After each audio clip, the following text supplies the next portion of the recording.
சென்னை வேளச்சேரியில் பரங்கிமலை பறக்கும் ரயில் பாதை சரிந்து விழுந்த நிலையில் பாலத்தை உடைக்கும் பணியில் ரயில்வே நிர்வாகம் தீவிரமாக செயல்பட்டு வருகிறது. இதுகுறித்த கூடுதல் விவரங்களை செய்தியாளர் செம்பரத்தி வழங்க கேட்கலாம். செம்பரத்தி, இது குறித்த விரிவான விவரங்களை பகிர்ந்துக்கலாம்.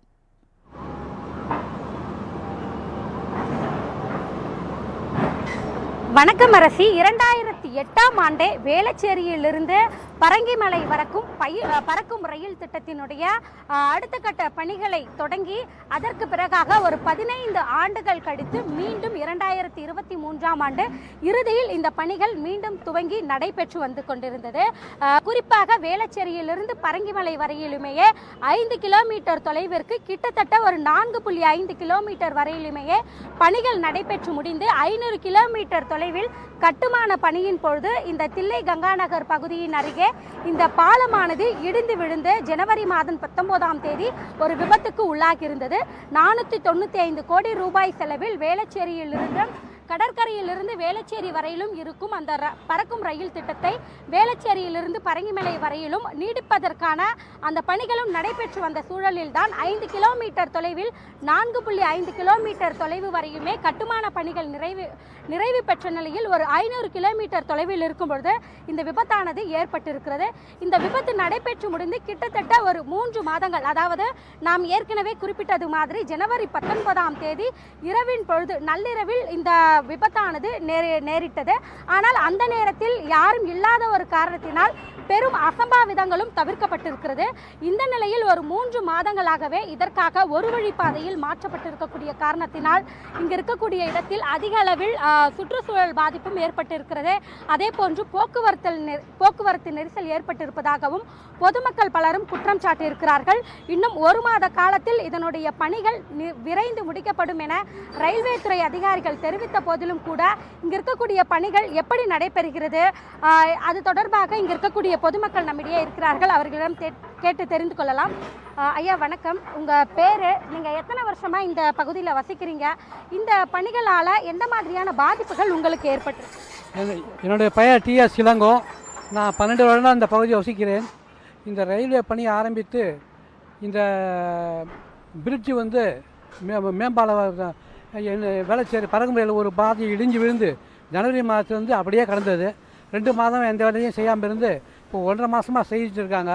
எந்த வித தடுப்பும் இல்லாமல் தூசு தும்புமாக ரோடு பூரா பரவுது.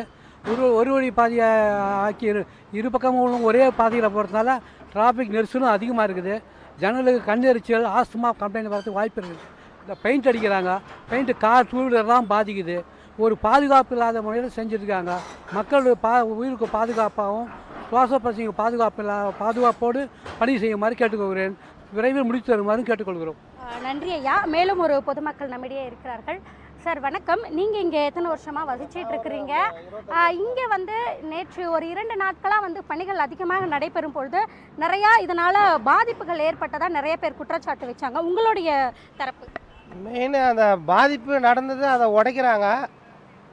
உடைக்கிறதுலேருந்து தடுப்பு துணி எதுவுமே கட்டலை.